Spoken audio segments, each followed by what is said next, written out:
countries be UK, US, they must have seen you somehow. They must have seen you. So, ẹni tí ó lọ bá yẹn, kò kí ń ṣe ẹni yẹn ló lọ bá on her own. Ó ti lè get the message through walkie-talkie wípé that man that is putting on ridiculous band around the head coming from Nigeria. Wọ́n ti mọ ọmọ Nigeria kan rí tó kó bọ́ǹbù sínú pátá. Kò yé yín? So, suspicion, wọ́n suspect ẹ̀ ní wípé terrorist ni. Don't forget to subscribe, comment, share with your friends to have access to this kind of content that you have here. Don't forget to subscribe. I love and respect you. I'll be right back.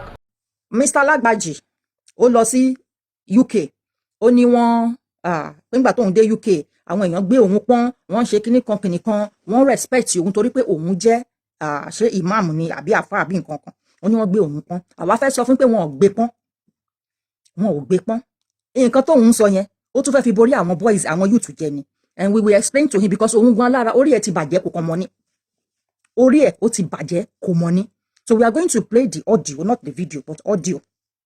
Kẹ́gbọ́n nǹkan tó ń sọ. So a dẹ̀ máa yànnàná ẹ̀ fún because illiteracy nǹkan tó burú tó illiteracy láyé yìí ò sí o. Illiteracy nǹkan tó burú tó láyé yìí kò sí.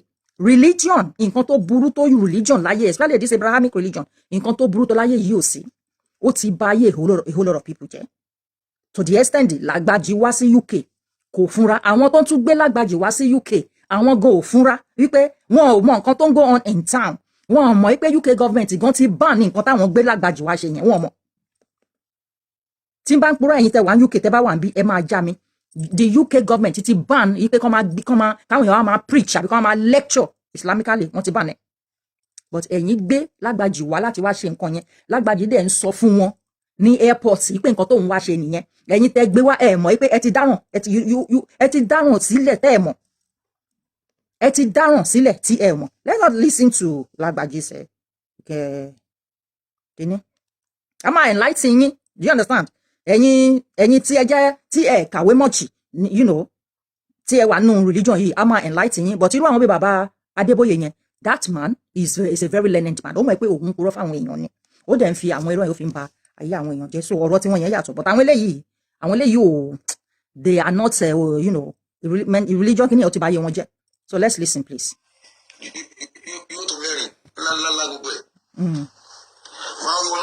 So that is the Lawani he's talking about. Ikoko mẹ́rin.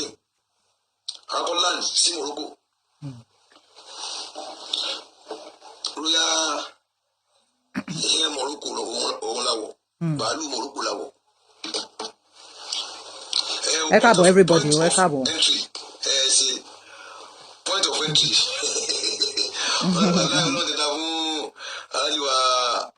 Follow me, so I love you. I will go let me.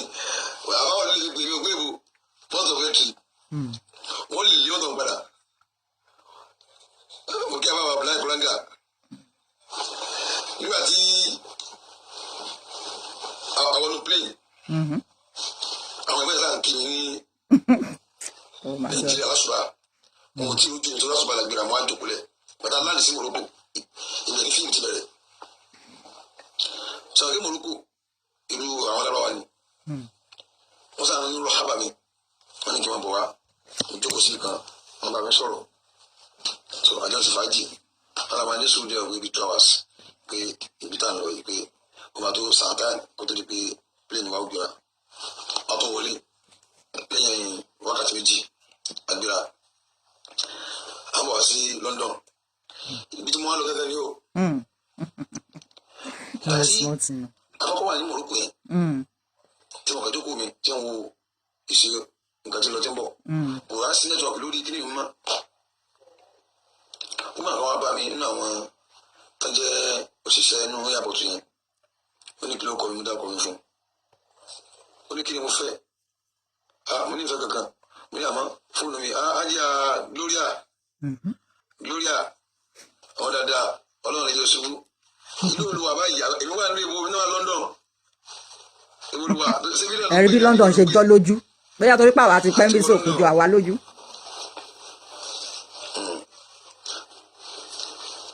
Ayà Gloria Bolúwa.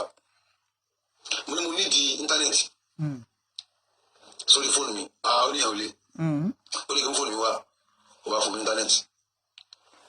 pàtó yá ó ní kí ni mo mọ̀ tó ń rí tó fà bá mi wọ́n ní ìwà olóhùn ìpẹ́ ní ọlọ́run ní mí inú gbogbo ẹni tí bẹ ní gbogbo ẹni tí bẹ ní plane ibi nǹkan máa dírẹ́sì báyìí ojú òde tì í òun láì kí èèyàn máa ṣe tó ń ṣe níṣẹ́.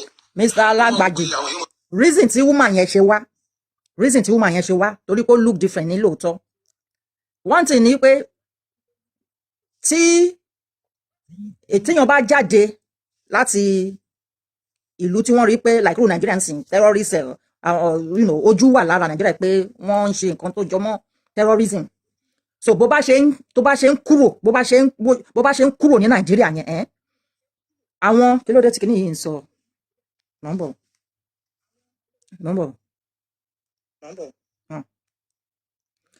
every àwọn countries bíi UK US Canada àwọn country tó wà nínú aviation somehow ṣá wọ́n ti mọ̀ wọ́n ti rí ẹ wọ́n ti they must have seen you somehow they must have seen you so ẹni tí ó lọ bá yẹn kò kí ń ṣe ẹni yẹn ló lọ bá on her own ó ti lè get the message through walkie-talkie wípé that man that is putting on ridiculous band around the head coming from Nigeria wọ́n ti mọ̀ ọmọ Nigeria kan rí tó kó bọ́ǹbù sínú pátá kò yẹ yín so suspicion wọ́n suspect ẹ̀ ní wípé terrorist ni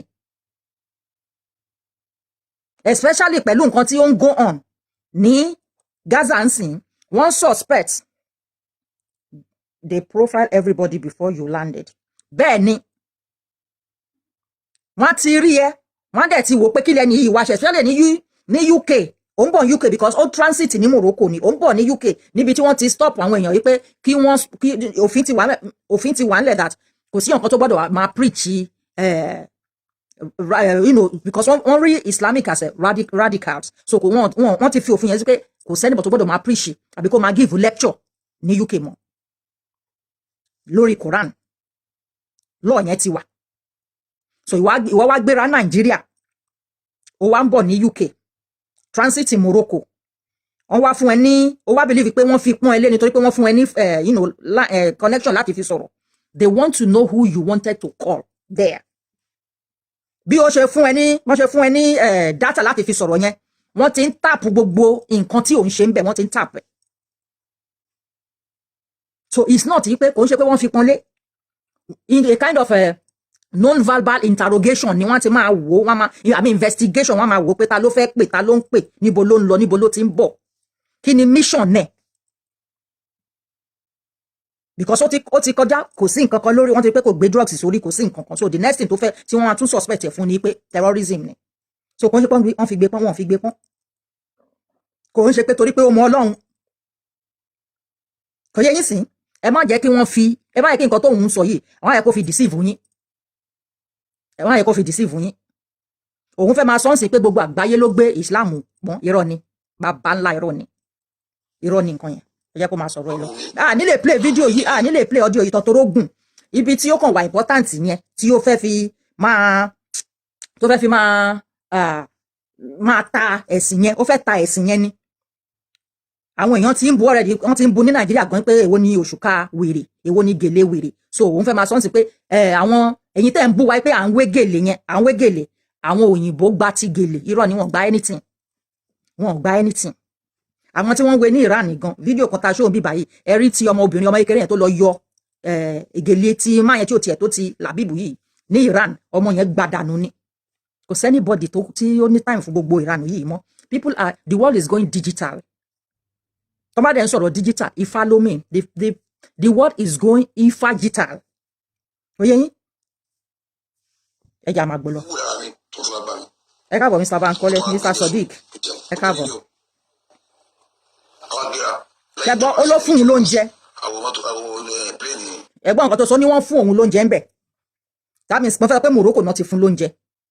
oúnjẹ tí wọ́n fún kò ń ṣe pé kò sọ pé bí ń pa òun wọ́n kàn dẹ̀ pé ni wọ́n fún lóúnjẹ. oúnjẹ tó ń fún yẹn wọ́n ti mọ̀ pé bó bá jẹ oúnjẹ yẹn kó tó dé ibi báyìí ìgbẹ́ máa gbọ̀n.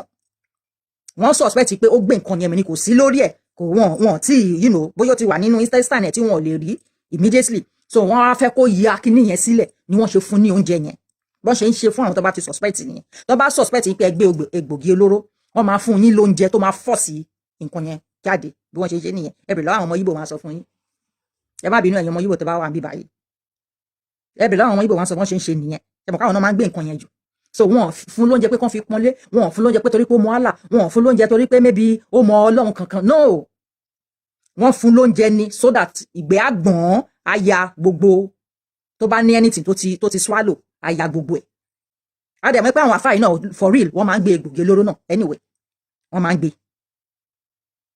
gbé lọ Mẹ́kà wọ́n máa ń gbé egbògi olóró kò yé yín sìn so ẹ̀yà máa gbọ́ lọ.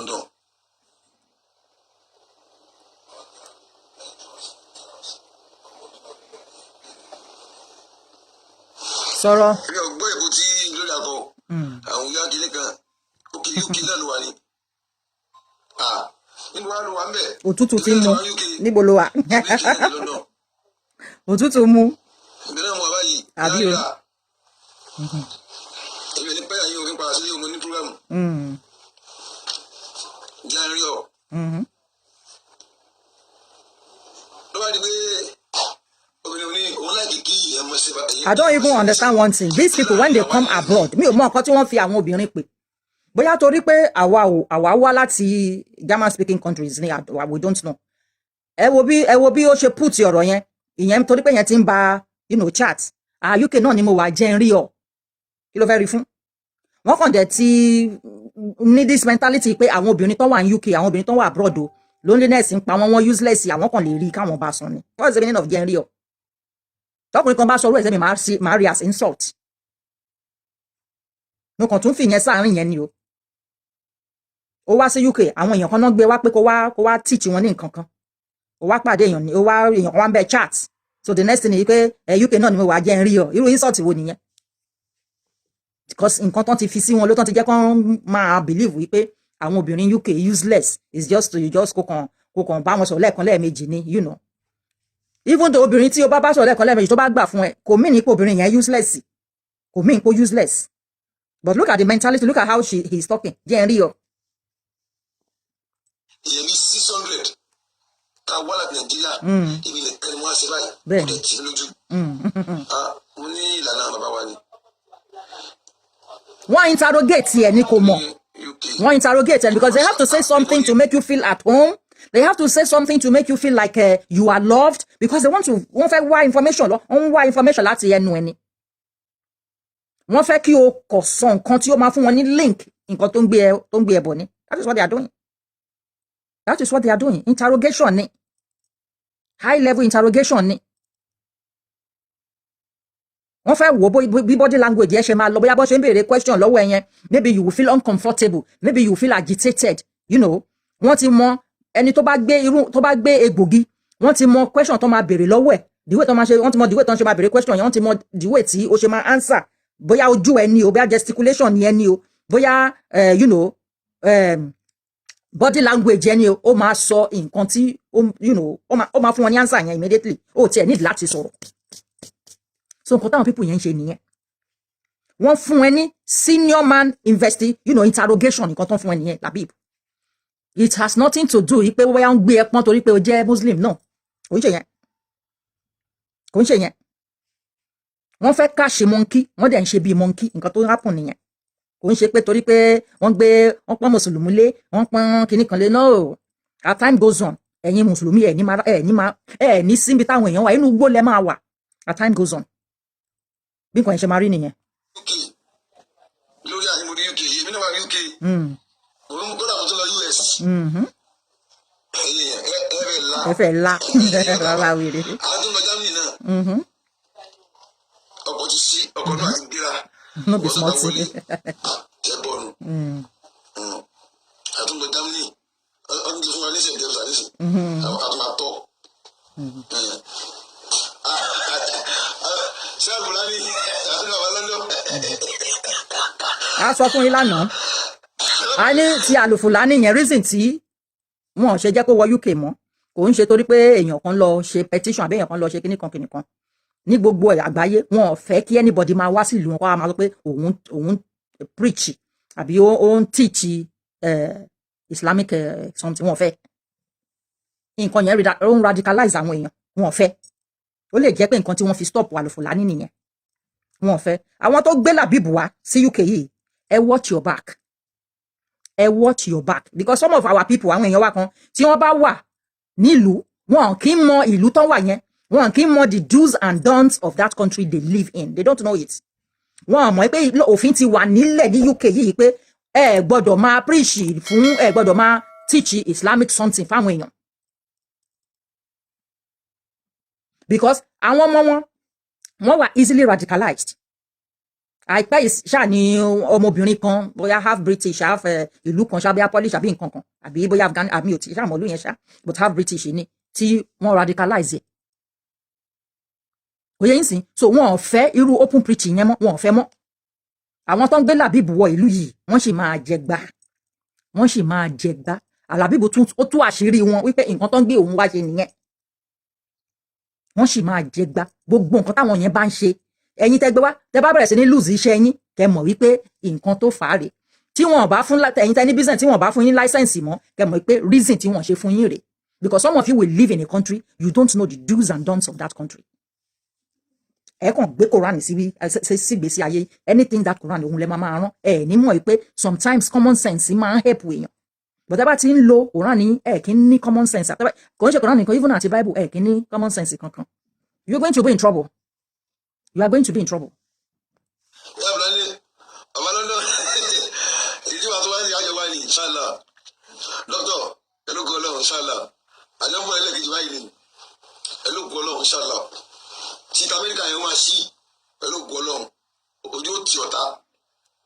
Ṣé ọ̀rọ̀ visa America ó kan Ọlọ́run ni abẹ́mọ̀ náà ló sì dá which kind of way talk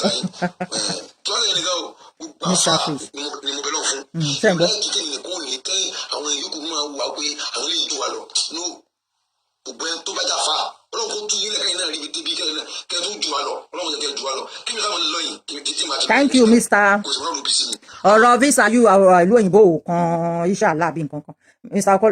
Kúnlé Ọláṣọjú wọ́n ní he better be careful because of the ongoing Israel-Palestinian conflict of course he has to be careful àwọn ìlú òyìnbó àṣẹ àwọn ìlú tó ṣe kinní nílùú òyìnbó yẹn wọn ò fẹ́ irú àwọn ìjàtìjàtì báyìí nílùú wọn tí ò bá ń ṣe pé ẹ̀sìn yìí ti jẹ́ kí orí àwọn èèyàn dàrú ẹ jọ̀ọ́ ṣé ọpọlọ máa yóò lè sọ fún kó preach sáwọn èèyàn wípé ẹ̀sìn kan làwọn aráàlú yìí fi ṣe ìlú wọn tó sweet tó yìí tó fine tó yìí o ẹ̀sìn tá à ń ṣe nílẹ̀ Nàìjíríà no bí àmọ́ kò ń ṣàrẹ̀ ṣe bí nǹkan tó yẹ kó máa sọ fáwọn èèyàn nìyẹn but ó ń purọ́ fún wọn that wọ́n respect òun torí rubbish tó ń gbé sórí wọ́n bẹ̀rẹ̀ sí ń kó òun jẹ bí indomie nǹkan kan he was supposed to be telling people wípé ẹ̀sìn tí à ń ṣe nílẹ̀ Nàìjíríà rubbish ni ẹ wò ń sìn statistics yìí jáde wípé 95 or 94% of Nigerians ni wọ́n wà religious wọ́n dẹ̀ ń pray lójoojúmọ́ Nàìjíríà ní number 2 ẹni tó pray jù ní gbogbo àgbáyé number 2 Afghanistan number 1 ẹ wo Afghanistan ẹ wo Nàìjíríà ẹ wá wo China tó yẹ pé 1% population wọn ni ó ń preach 1% population China ni wọ́n pray sorry but see how developed they are there is no household you don't find something made in China they are superpowers just 1% of their population ni ó ń gbàdúrà àdúrà tá a dẹ̀ ń sọ yìí kò ń ṣe Islamic kò ń ṣe Christian kò ń ṣe any of the 3 Abrahamic religion ìwọ wá dé ìlú yìí orí bí ó ṣe wà bí ilẹ̀ ṣe tẹ́jú orí bí everything ṣe wà organized ọpọlọ ò lè sọ fún ẹ wípé kò sọ fún àwọn tilé that òṣì lẹ̀sìn tẹ̀ ń ṣe òṣì òun lẹ̀sìn tẹ̀ ń ṣe àwọn eléyìí ò ṣẹ̀sìn ṣó ta ṣe ní àná 75% of people under 30 years of age wọ́n believe in any pé God kan bí Jésù kan bí Allah kan they don't ó yẹ kí Labeeb Lagbaji kó máa sọ fún àwọn ará tilé ni pé ibi ìtẹ́jú o ẹ̀sìn dẹ̀kọ́ ni wọ́n fi mèkẹ́ tó fi tẹ́jú ẹ̀sìn kọ́ gbogbo mọ́ṣáláṣí gbogbo church ni wọ́n ti sọ di skateboard park ó yẹ nǹkan tó yẹ kó máa sọ fún wọn nìyẹn for him to be telling them wípé ẹ̀sìn ni o wọ́n respect òun o wọ́n ṣe kíní kankan ẹ̀ ti rí pé orí gbogbo wọn ti yí ẹ bá wa love and like ẹ bá wa comment ẹ bá wa share ẹ bá yẹ kán flag nǹkan yìí ẹ bá yẹ kán flag. anybody ẹ jù mí lọ abẹ́ jù mí lọ èmi ò ní kẹ́lẹ́ kan jù mí lọ jù mí lọ àmọ́ Ọlọ́run sáà kó má pa mí tì sàkóńtàlẹ Dr. Fulani Ọlọ́run yóò bá yín tú okùn ìtàndínwó yóò bá yín tú pẹ̀lú gbọ́ Ọlọ́run kó láti láì dáhàlà ẹ má débi yóò mọ̀ pé ṣẹgbọ́ kò dá kí ẹ má wá síbi.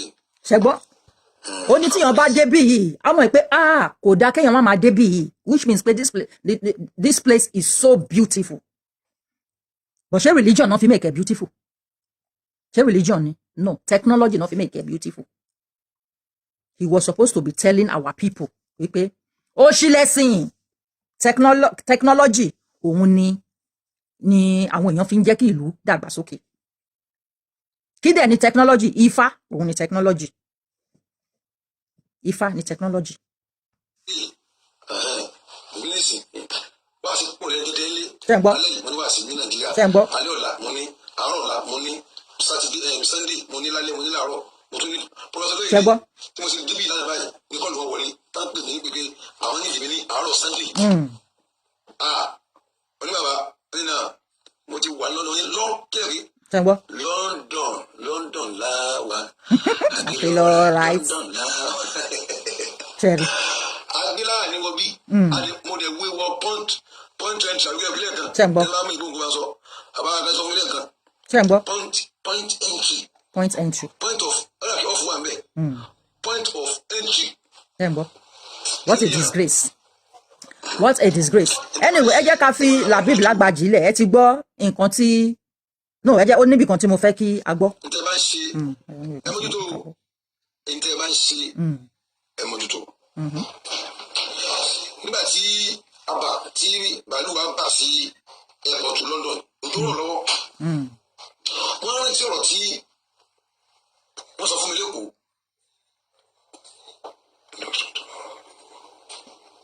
bẹ́ẹ̀ ni wọ́n wá sí ọ̀la náà lọ́dọ̀ sí ọ̀sáàbì ní Ìbàdàn àfàdà dá àfẹ́rẹ́ rere sí ọ̀sáàbì pẹ̀lú ògùn Ọlọ́run yóò gbàdúrà yín ibi tí wọ́n lọ àwa náà ò ní lọ láíláí Ọlọ́run ibi faramọ́ gbogbo ẹnìbọdì jù mí lọ ẹ mọ jù mí lọ àmọ́ kọlọ ọmọ pàmì náà ti kọlọ jẹrà náà wà ga nígbà tí adé point of entry tó gba ń wọlé lọ bá ti wọlé àwọn àánú bàálù tí ó dùn rọ lọ́wọ́. tó bá máa sọ òótọ́ tó bá máa sọ òótọ́ many people ò ní fẹ́ jùkọ́ pẹ̀lú ẹ̀ lórí nínú plane tó bá máa sọ òótọ́. Number one, he will look dirty to them. Number two, he will be irritating them. Gbogbo kíni tó gbé sórí yẹn. Number three, everybody marry as a terrorist ni. Especially pẹ̀lú situation tó ń go on ní ayé nsìn, everybody marry as a kíni. But kò ní sọ gbogbo yẹn. Kò ní sọ gbogbo yẹn. For him to even be asking for somebody tí ó ń chat pẹ̀lú ẹ̀ bẹ́ẹ̀ yẹn pé ẹ jẹ́ kí n rí ẹ jẹ́ kí n ṣe kíní kan pè nìkan àwọn tí ó lọ bá gan ìtìjú náà fi máa bá rìn ní street that was why tán ṣe sọ fún pé kó má gbé ẹrù yẹn sórí tó bá ti ń bọ̀ ní London ìtìjú náà máa fi bá rìn many people would not want to associate with them àwọn èèyàn tó bá mọ lọ ìlú yìí wọn ò ní fẹ́ associate pẹ̀lú ẹ̀ but òun ò ní sọ yẹn. bí a ti mọ̀ wúlá ní wọ ibi pé ó lè sún ìlú tí wọ́n bá kan òyìnbó tó wọ́n lè sún ìlú tí wọ́n fẹ́ wọ́n díẹ̀ wọ́n fẹ́ wá díẹ̀ kí ló ṣẹlẹ̀ wá ta ni ẹ́ tàbá sì fi dá ìjókòó ní point of entry yẹn tálà wọn ní ọ̀rọ̀ pẹ̀lú ẹ̀ títí ìtìlẹ̀ o lè jẹ́ kí o ti wá London o ti dé nánu o sì dé nánu o sì bá àṣẹ nílẹ̀ ọ̀nà available flight ẹni ọ̀pá tó máa ń kọ́ sí ẹni kí wọ́n gé orí físà lúwa kò ní owó lúwa o gbogbo àwọn tó kù wáyé wá sí gbogbo wọn ti wà níta wọ́n ti dúró tí ò bá ń ṣe madness ẹ̀ ń gbé láti Nàìjíríà kó wá ṣe wá sí fún yín London tí ò bá ń ṣe madness. fóònù mi ó ti lọ bàtà bá line up wọnú ibi point of entry yẹn ibi táwọn àmì ìgbésẹ̀ máa ń dúró sí yẹn nínú ilé inú gíláàsì ẹ̀ kọ̀ọ̀kan àwọn táwọn àní orí line á tó bí 300 ibi mo wà lẹ́yìn yẹn lẹ́yìn tí mo wà lẹ́yìn yẹn lẹ́yìn iṣẹ́ ń gbọ́ mo fẹ́ kẹ́ mú bí lọ́wọ́ lẹ́yìn tí mo wà lẹ́yìn yẹn níbi last tí mo wà yẹn mi ò tí ì ṣe tán láti súnmọ́ ibi tó ti ń dáhùn yẹn lóhùn rárá wọ́n dẹ̀ ná okùn ibi okùn yẹn ṣe wọ́n ti máa ń ná okùn yẹn tí yóò kọ́ báyìí tí wọ́n báyìí pé kí láyọ̀ máa dàrú okùn yẹn làwọn èèyàn ń tọ̀ lọ ibi tí mo dúró sí bí ìwé ẹ̀sìn ni wọ́n lọ́kọ̀ báyìí nìyẹn. ìwé terrorist come here. wọ́n fi ìṣẹ̀lẹ̀ pé bóyá lára àwọn òṣìṣẹ́ wọn ti lọ ní bá sọ̀rọ̀. Lágbàjì ò sọ gbogbo nǹkan tójú ẹ̀ rí. I'm telling you the truth. èmi ò dá lóhùn àwọn ìyókù wọn náà ni wọ́n bá mi tó sọ fún mi pé èmi náà ń pè wọ́n máa tọ́ láyẹn wọ́n ní kí wọ́n máa jẹ́ kí n tọ́ láyẹn ká yọ okùn wọ́n á yọ okùn láàrin sáfẹ́ okùn yẹn wọ́n máa fi hàn hábi ẹni báyìí wọ́n á yọ okùn láàrin wọ́n á lọ bá wọ́n ò kí n tẹ̀mí lẹ́yìn ìwé ẹ̀dẹ̀ tèmi mo bá súnmọ́ wọ́n ti mọ̀ níwájú ẹ̀ okay good morning good morning.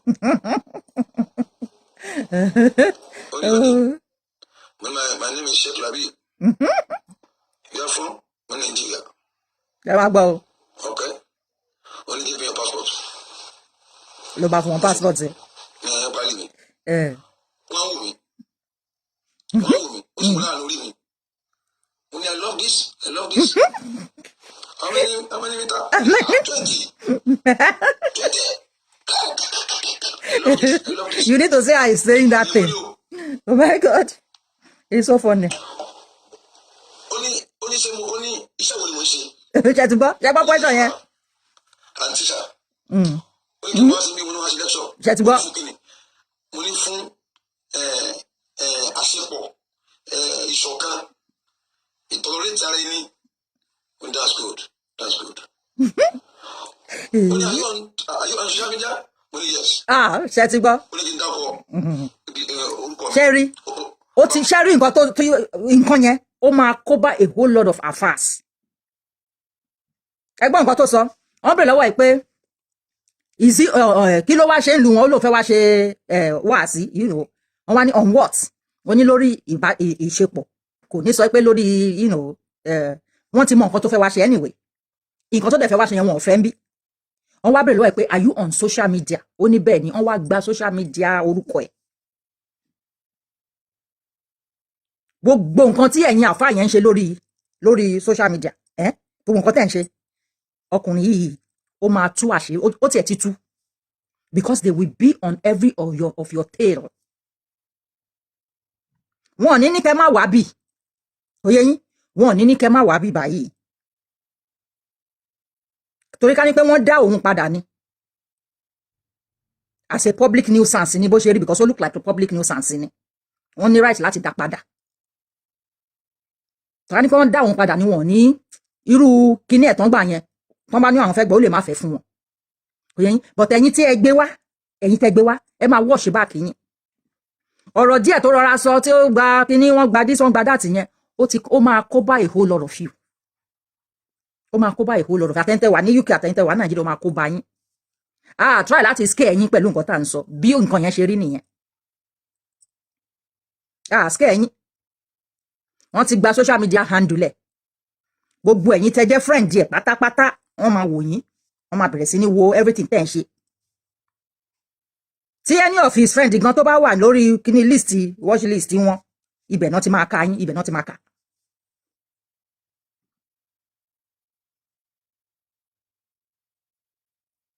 You will now know wípé ẹ̀sìn òun lẹ̀ ń ṣe kò ń ṣẹ̀sìn òṣì òun lẹ̀ ń ṣe.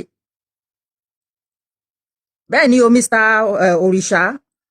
Òrìṣàlúàbí they want to know that's why they ask him now that iṣẹ́ wo ló ń ṣe. Ṣé o fẹ́ sọ pé òun ò mọ reason tó ṣe ń béèrè gbogbo question yẹn ni kò gọ̀ tó yẹn náà bọ̀tẹ́ bó ṣe ń gbé ọ̀rọ̀ ẹ̀ kalẹ̀ àsìfù yìí pé wọ́n wá gbé òun pọn ni kò sẹ́nìbọ̀ tó wá gbé ẹpọ́n Labeeb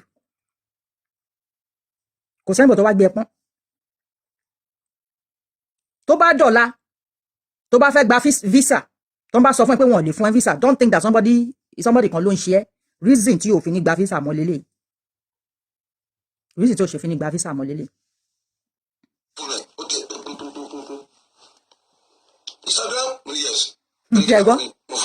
Instagram gbogbo ẹ̀ lọ́wọ́ arógo never know. ó tún wá kí sọ́bìnrin kan nínú àwọn ọjọ́ máa ń tọ́jú dáwọn ẹ̀ lóhùn ó ní kó wá wo nǹkan tó ń rí obìnrin yẹn òun náà ọlọ́pàá òun náà immigration ni òun náà dáwọn ẹ̀ lóhùn wá kó nínú gíláàsì tiẹ̀ wá bá máa yẹn nínú gíláàsì tiẹ̀ wọ́n á jọ ń wo fídíò mi lórí Instagram When you're big man. Oh, yes. Wọ́n fi ń tàn ẹ̀jẹ̀ náà fi ń wí big man wèrè ó ní. Big man. Náà tó. Tó bá lọ sí big man ni lọ tẹ ọkọ mi fún gọ́gù. Yóò gbé wá fún ní sí gọ́gù. Gọ́gù mà mí. Ọlọ́ bá gbọ́. Ìwọ́n tẹ́ ọkọ sí gọ́gù. Yóò máa sún ọ lọ bí ọ̀nà ìskíní. Ìyá bí ọ̀nà Facebook. You are not among. Yóò máa sún ọ lọ. Gọ́gù dá mi mọ̀. Wàá máa rí mọ́tò lọ́pẹ́ káfá àdìs. Yóò gbé àfáàgbà wa. Báyìí lábí. Yóò gbé mi náà wa. Ọba ni a big man. Láwa ní tí àwọn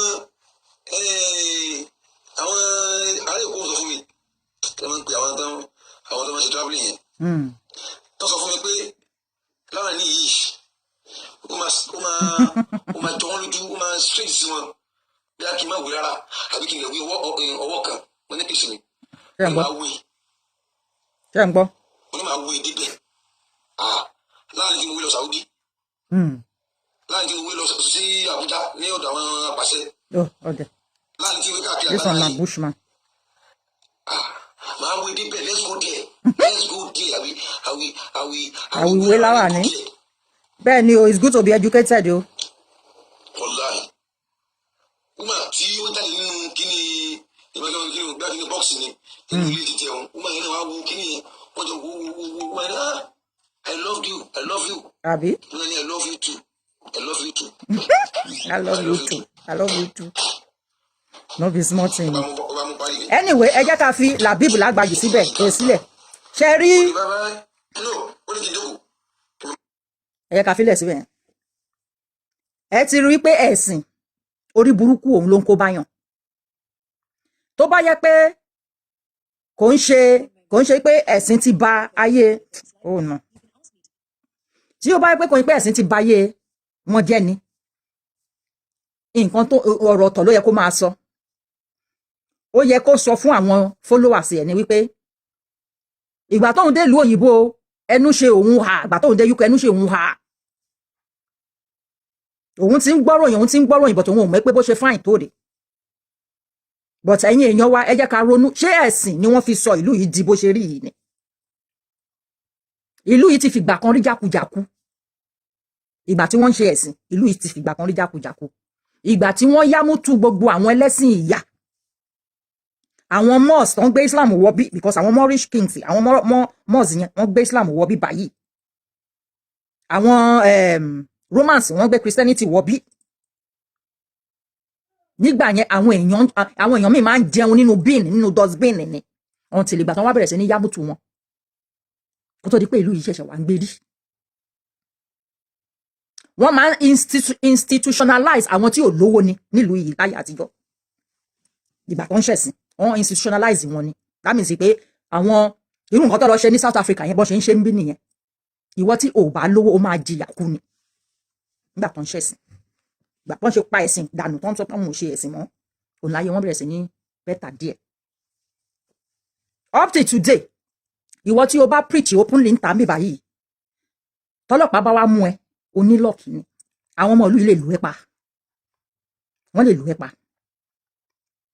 wọ́n mọ̀ wípé orí burúkú lẹ̀sìn kó báyàn gbogbo ìtẹ́ máa ń rí àwọn èèyàn wa tí wọ́n máa ń tẹ́rí tí wọ́n rí agbárí orí ní ọwọ́ àfà ìdí ẹ̀sìn Abrahamic yìí ni wọ́n ti rí gbogbo ẹ̀ kò ń ṣèṣẹ̀ṣe ìdí Abrahamic religion yìí ni wọ́n ti rí gbogbo ẹ̀ ní àwọn ìlú Arab mi wọ́n ń ta egungun àwọn òkú èèyàn openly wọ́n dẹ̀ fi ń ṣe wọ́n ní wọ́n fi wọ́n ń gúnṣẹ́ wọ́n mọ̀ pé inú máa bí àwọn Muslim tó ń gbélé but it is the truth ní ìlú Arab kan mo rí fídíò tí wọ́n ń ta àwọn òkú èèyàn openly táwọn èèyàn dẹ̀ wá ná egungun ẹ jẹ́ ká wo ẹ jẹ́ kí n wo fídíò yẹn kẹ́ bá wa wo let me see if it's this one okay ẹ bá wa wo.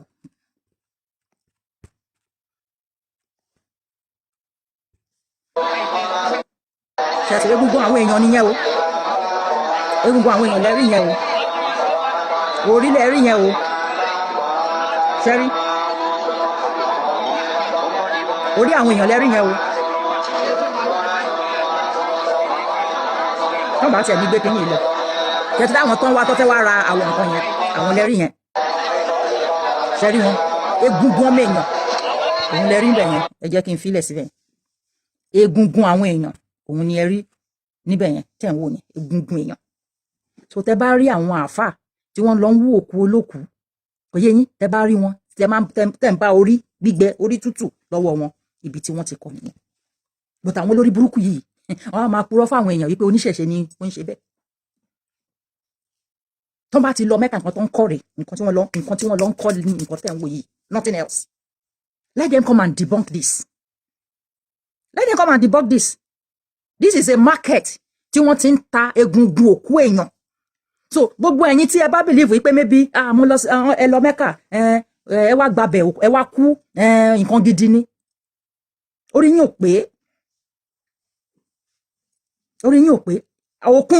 òkú yín òun ni wọ́n ń tà lẹ́rí tí wọ́n display yẹn òkú yín ni wọ́n display yẹn so when you think pé o lọ sí Mẹ́kà pé òkú o máa wọ àlùjànnà fáfáfáfá you are going to know àlùjànnà wọ́n ń lo ignorance ṣẹ́rí ignorance yín gullibility yín àwọn ń lò fún nǹkan tí wọ́n ní. egungun tẹ́rí àtàwọn orí yẹn ń sìn ó lè jẹ́ pé maybe wọ́n máa bóyá delicacy kan wọ́n fi ń jẹ nǹkan kan ní wọ́n fi ń ṣe nǹkan kan ní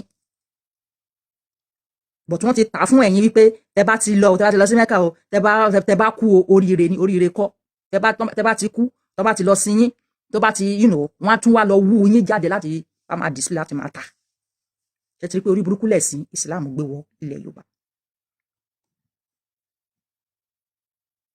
that is why a ṣe sọ pé a gbọ́dọ̀ pa iná Islam rẹ ni. mo ní tí wọ́n bá máa fọ́ tàbá yín yẹn ìjọ tó bá máa fọ́ many of ẹ̀yin àfà ẹ máa lọ pokùnso pẹ̀lú àṣírí burúkú tó wà nínú ibẹ̀ yẹn ẹ máa lọ pa okùnso. ẹ ṣáà orí àwọn èèyàn àwọn tí wọ́n wá tí wọ́n they were waiting to buy the heads. ṣáṣírí yín ò wá tú báyìí ṣé àti wàá rí ibi tí àwọn Yorùbá olórí bú mùsùlùmí àwọn mùsùlùmí olórí bú generally ṣe ti rí ibi tán ti rí culture àti máa fi èèyàn ṣe oògùn owó àti máa pa èèyàn this is the reason we see them all the time pẹ̀lú orí èèyàn egungun èèyàn ẹsẹ̀ èèyàn ṣe rí pé Mẹ́kà ni wọ́n ti kọ́ ṣe rí pé inú ẹ̀sìn ìmọ̀lé ni wọ́n ti kọ́ gbogbo òṣì yẹn ṣe rí pé inú ẹ̀sìn ìmọ̀lé ni.